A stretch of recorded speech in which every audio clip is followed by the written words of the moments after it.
All right, everybody, welcome back to Down to Earth. Excited to have you guys joining Melissa and myself here to hear some more exciting stories from Uncle Marty. So last season, you told us this interesting story about Vitar and this trip he took to speak at a church event. And on the way, he was traveling through a region that was pretty dangerous. A lot of thieves or murderers kind of hang out there, especially at nighttime. And they'd gotten flagged down on the way there, and the taxi driver had sped past, and they all felt like they'd kind of gotten away. But Vitar had this overwhelming feeling that they needed to turn around and go back. And I'm not going to spoil the rest of the story for those of you who haven't heard it, but you can go check out our YouTube channel or our website and catch up on that. But anyway, I wanted to see if there's any update on Vitar or what's going on with him. Well, Vitar's doing well. He's been traveling, actually. He just got back this week from being in another country for some very interesting meetings that have to do with the type of work we're involved. He's been traveling with my dad. Yeah, and he's been traveling with your dad as well. Small world. And actually, your dad has been involved with a lot of health training with him, and I think they meet almost every month or 6 weeks or a couple months, and he's been involved with quite a bit of the ministry. Vitar just tells me, wow, what a blessing. It's a passion for my dad, but also it's really cool for him to be able to give them some healthcare tips and stuff that they can take out and use as they're both spreading the gospel, help improve lives in that way as well. Yes, so it's just been really, really good for them.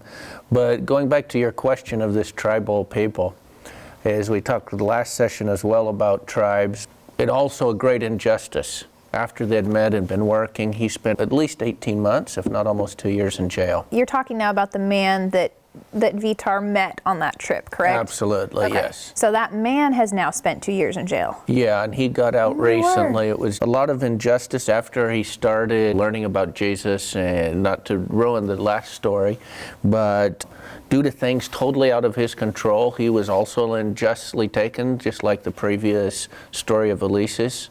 He was grabbed due to things that neither him nor his tribe were really involved with, just a great injustice, grabbed by federal police. Wrong background, wrong place, wrong time. Exactly. He was in his own place, but terrorist groups had come into his area, and they just grabbed him, and it made no sense. Actually, Vitar spent a lot of time going to court, fighting his case, going to the jail to visit him, helping him, and so he finally got out of jail, and we were so pleased. It kind of broke him. It's very sad how they treat, whether it's in Asia or in this country, in South America, indigenous people. And he was just totally ill-treated. It was just unacceptable what happened. Well, jails are not quite the same as going to prison here when you're overseas. I know we had a guy who lived with us when I was younger, and he ended up going to jail, and he kind of deserved it when he went. But besides that point, when we went and picked him up, he had gone into jail for something he had done that was wrong, and he came out completely beaten and bloodied and battered, and it was just because of who he was and being there and not be from the right people group and not standing up for himself in the right way and getting into fights with people in the jail. I remember just as a little kid watching him come, and his eye was totally swollen shut, and that was just after a couple of nights in jail. I don't think anyone did that, but the police abuse was significant, not from other inmates. Other inmates, because he was an elder gentleman, but he got back and he still wanted to share Jesus with his people. And he was the high priest of his tribe, and he had had these visions and dreams of Jesus. And as he came into contact with Vitar, learned of these stories, he really had a passion to share these with his tribe. So when he got back out, he called 15 priests that were under him, and he started sharing with them, and they got all excited, and they want to share with their people. So Vitar, this last quarter, just in the last couple months, he spent about 2 weeks of training. Oh, wow. And so they did this training, they got all excited, they understood the Bible a lot deeper, and so then they strategically planned how they will then take Jesus back to their places. And one of the exciting things about this has been that they got excited about translating the Bible. So this priest found a young man who knew the trade language in the country where they work, and he knew their language, and he somehow built a script. He translated the book of Mark into their language. It's a lot of work. It's a lot of work. Wow. Is it all by hand there, probably? Or? Yeah, they got him a computer.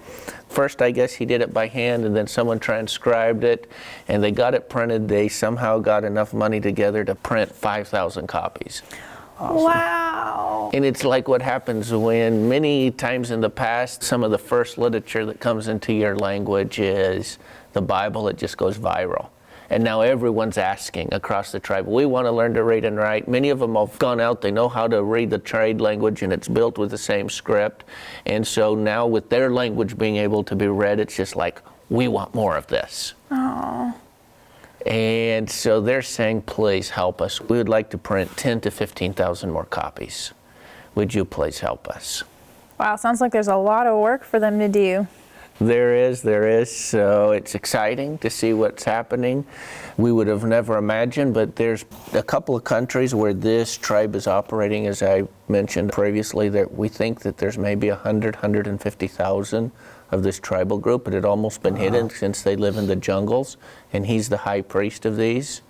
And they have called these like sub-priests. Their plans are they will call the priests under them in the small villages. And they hope to see a Jesus movement build right from within their existing social networks. Wow.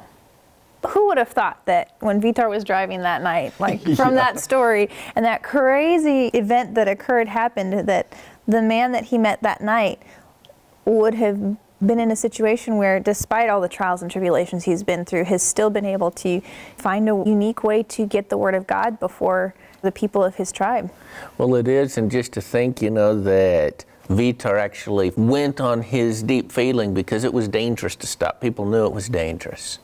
And that he stopped there, it was just like, wow, look at what has happened because he was willing to listen to that still small voice in his heart. And it shows you never know how, when you decide to listen to that still small voice, no matter how crazy it sounds, how crazy people think you are, how it goes against every ounce of your being and social norms, that God has a greater purpose for why he's asking you to do that. Exactly, and it really hits home to me. I think that many times we as Westerners don't listen to that still small voice in the same way. And I'm generalizing that, but I think that if we make ourselves open, that God will speak to us in a way, say, hey, Marty, that's wrong, or do this, or talk to that person. So kind of going on from there, though, Uncle Marty, we were talking a little bit earlier just about how, number one, you had kind of brought out when we first started this season about how there were about 8 facets of ideas or truths that you've noticed through this movement.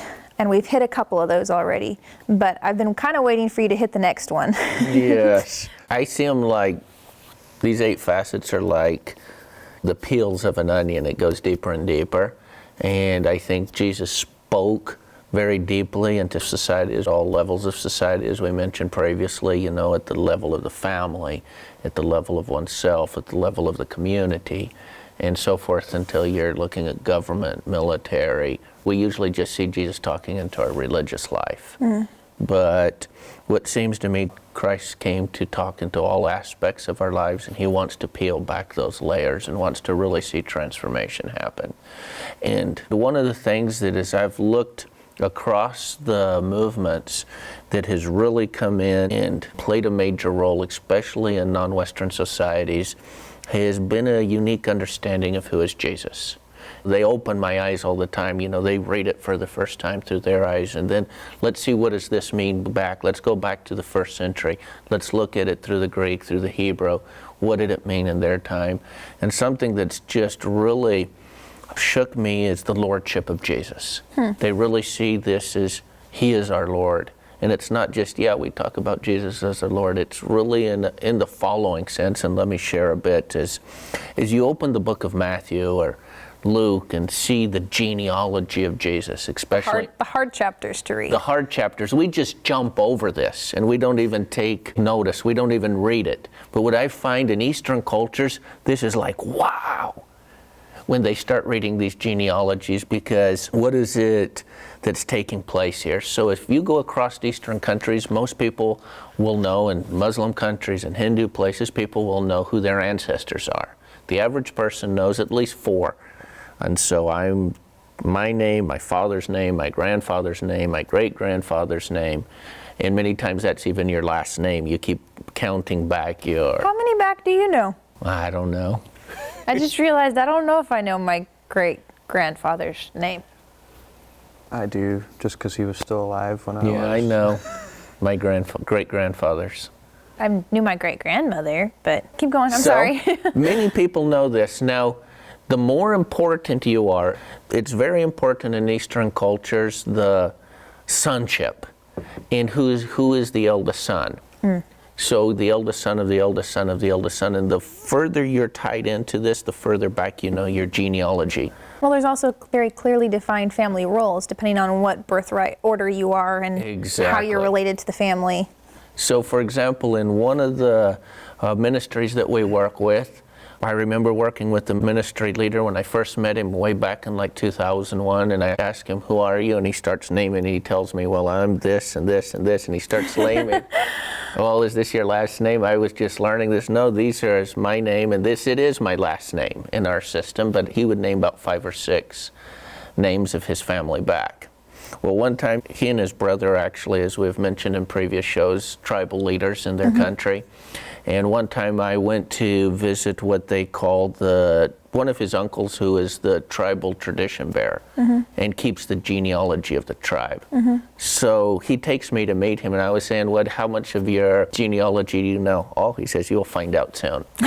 And so we went one evening, and he asks his uncle to share their family history with me. Well, he says, "This is Farouk," not his real name for his protection. "This is his father." Well, by the end of the evening, about midnight or 1 in the morning, he had given me a brief family history on every single person clear back to about the 4th century. Wow. And this is an unbroken chain of eldest son to eldest son to eldest son. And I'm like, wow. So now what happens? People like this are very respected in their community. Many times if you come from an urban area, I'm just Mohammed from Aleppo or whatever. But if you know your family history for generations and generations, you have a lot of accumulated honor. Oh, and you're somebody. And you're somebody. There's great honor in this, of knowing who you are for all these many generations. And when you know that many, you are generally and almost always the birthright person. And so these 2 brothers shared with me this unbroken line that they share clear back to like the 4th century, of which they give. And he said, "I can keep going." I said, "That's fine, I don't need any more." I had already heard this long genealogy and little stories about this. Well, it's 1 o'clock in the morning and... Yeah. And he could have kept going. It's just incredible to me that you could remember all that and not have had any interaction with these people. It's just passed down. Yes, it's just passed down from family to family, and it's his role, and he will pass that to his son. Yeah, because I know for me, if I don't interact with somebody, like it's like studying history, like to just know a name and pick a name out of history, it's like, oh. What is this? Yeah. But for these people, their history is everything. Yeah. And so I asked Farouk's older brother, Ali, who's the big tribal chief, ask him a question about something. Well, he'll start with this history back. And so to date makes sense in light of their old history. So it's quite interesting. So pulling us back to genealogies now. Pulling us back now to Jesus and the lordship of Jesus. As you see this genealogy, and Matthew's writing this, and I want to just kind of put it in the context. We don't know exactly what happened, but I can just imagine Matthew is the head tax collector in Capernaum, and he's been hearing about the miracles of Jesus. He's been hearing about his teachings. Jesus has now taken some disciples. He comes into Capernaum one time, and I can just imagine there Matthew starts to talk with some of the disciples. He has broken some of these barriers, because being a tax collector, he's hated. He's not just a tax collector of the town, he's the big tax collector of all the feudal landlords in the area. He's a publican, and that's what a publican meant. But they start to interact with Matthew, and he starts to ask these questions. Who is Jesus? He wants to know. And I can just imagine, since he is the one who writes it, Jesus comes to him and he starts to talk, and he says, "Rabbi, who are you?" And he says, "Well, you know, I'm Jesus of Nazareth." No, I need more. Who are you?" "Well, my father's Joseph, my mother's Mary, but who are you?"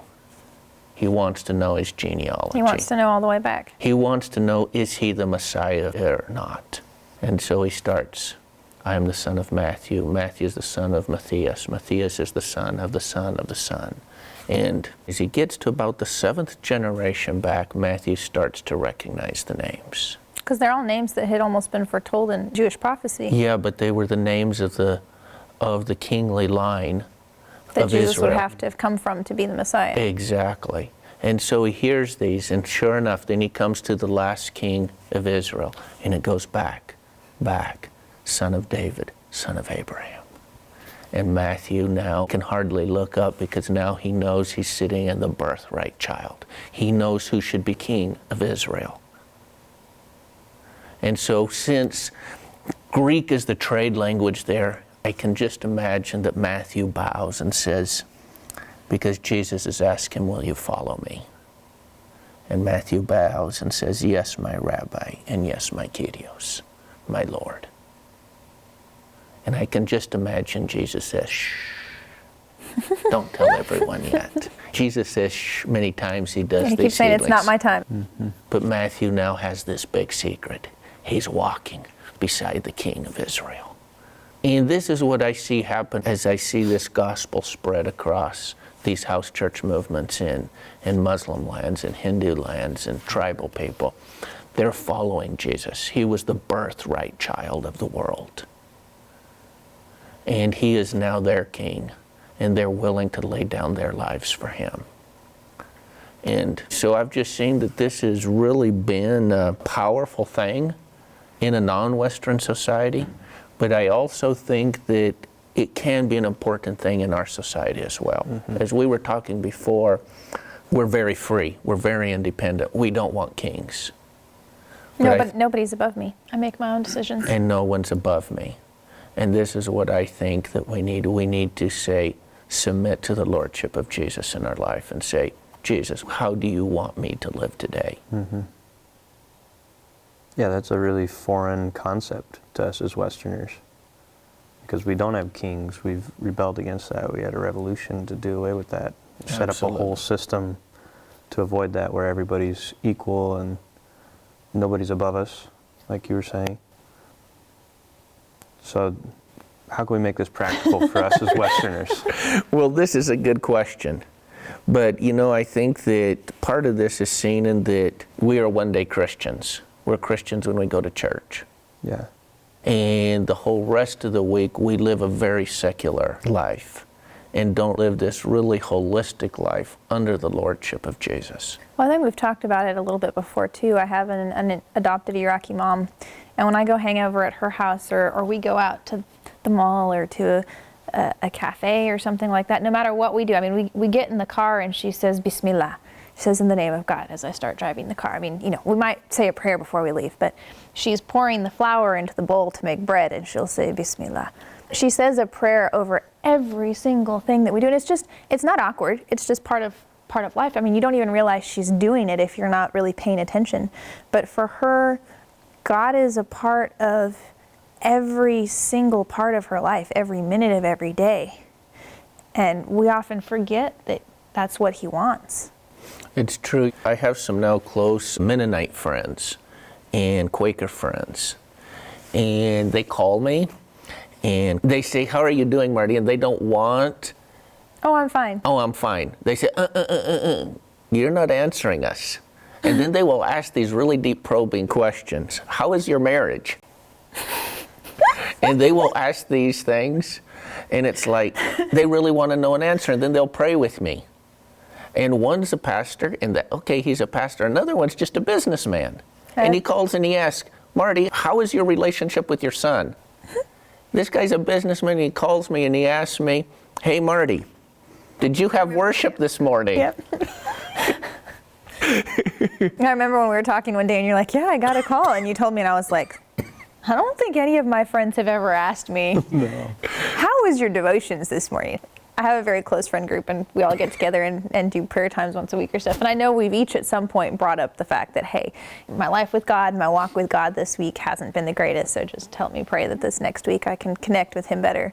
But I don't think we've ever called each other out and been like, hey, How was your prayer life this week? Well, this is what shocked me, because when they call me, they want real answers and not just the typical American answers. And then there's been 2 or 3 things that I've really learned from them. And I think I shared one of them in the past, and this was business. You know, we talk about business and we see it just very separated from spirituality. And it says, no, business, God gives, and it's a ministry in itself. You're a doctor, you're a minister as you heal. You're a businessman, and everything you need to do as a businessman is to build God's kingdom. And it's not just good enough to take money from your business to give tithe or to pay missionaries or donations. How can I advance God's kingdom through my business? Another thing, when he called and asked me, how's your marriage? And he says, now don't tell me you're trying to balance things, because that's a very secular thought between work and wife. You have to have a holistic approach to marriage. It's not just trying to balance and keep So things. what's the answer he's looking for? Because I think I've answered the question I'm working on balancing or figuring out. What's the answer he's looking for? Well, I'm not sure I understood everything, but he really tried to make a point that we need to have a holistic approach to life. Maybe what are your priorities? What are your priorities? So you have to have God priority, wife priority, kid priority, then way down there comes your work and other stuff, even if your work is ministry. And so I was just really taken back. Every time I talk with them and they call me just for a 5-minute business thing, he was calling, one of them were calling me before, and I texted, hey, I'm busy now this morning, but every time they call, they ask these very probing questions. And I have been really enriched by this, and I think this is really what it means about making Jesus the Lord of your life. We break away from those traditional American ways. Oh, how are you doing? I'm fine. It's really caring about your friends, asking how they're doing. You don't feel like answering, they don't push anymore. They really care about knowing really how you are. They really want to know, and they're willing to be available, maybe. Exactly. Maybe that's the difference. That's the difference, and I think this is something that my faith community could learn from the Mennonites and from the Friends. Yeah. Well, it goes both ways too, I think. Like, we need to be asking those probing questions, but then as we respond, I know for me, being in the Western culture, it's always like, oh, I'm great. And then later I think about it, maybe in passing, I'm like, I'm not really great. Why did I say that? You know, it's just that we don't want to burden anybody else with what's really going on.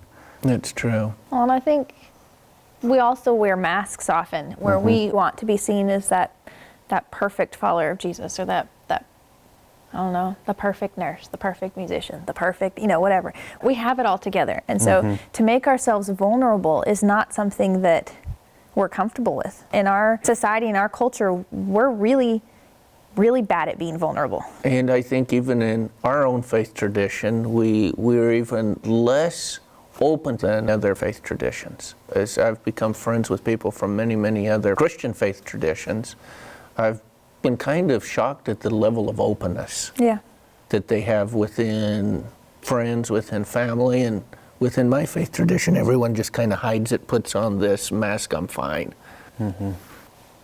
Yep. We don't want to be labeled a Badventist. Nope. So we've got to do everything exactly right. So it seems to me these are some of the things that means recognizing Jesus' lordship in our lives. He is King. We need to follow him. We need to submit to him. And it means, I think, really being authentic, being real, as my kids say.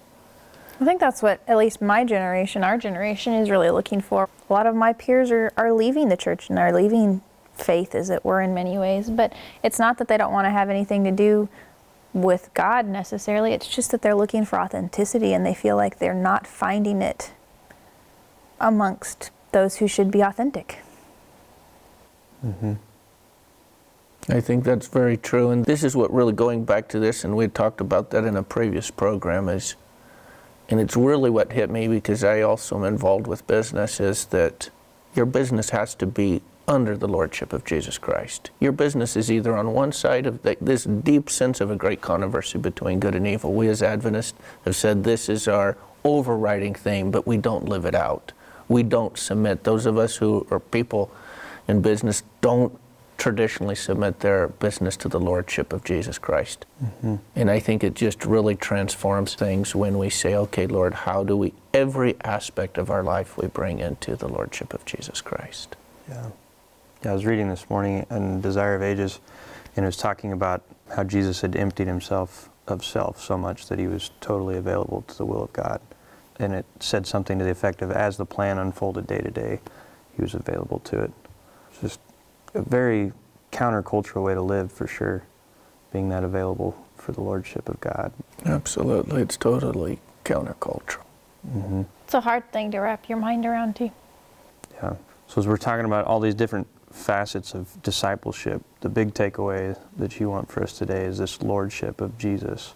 Yep. This is what I feel has really captured the heart, and as we've talked before, we've just seen this massive explosion of house churches, and I see one of the core factors we had said, we had talked about using a house church model, looking for where God's already working, peeling apart these pieces of an onion of where God can come in and transform your life. And one of the most important things is understanding the real Lordship of Jesus, and that starts now peeling apart these onions, you might say. Maybe before we break out to prayer, then we can challenge our audience to join us this week in trying to see what part of your life can you hand over to the Lordship of Jesus? What are you holding back? What are we not emptying out entirely of self to allow for God to take over? Well, maybe let's bow our heads and just ask that for all of ourselves, and then go on and conquer this next week. Yeah. Great God in heaven, we just come before you humbly and ask that you help us to recognize the Lordship and the King that you are in every aspect of our lives, God. Help us to empty ourselves so that we can be entirely filled by you. In your name, amen. Amen. Well, thank you guys for joining us today. We'll look forward to seeing you next time here on Down to Earth.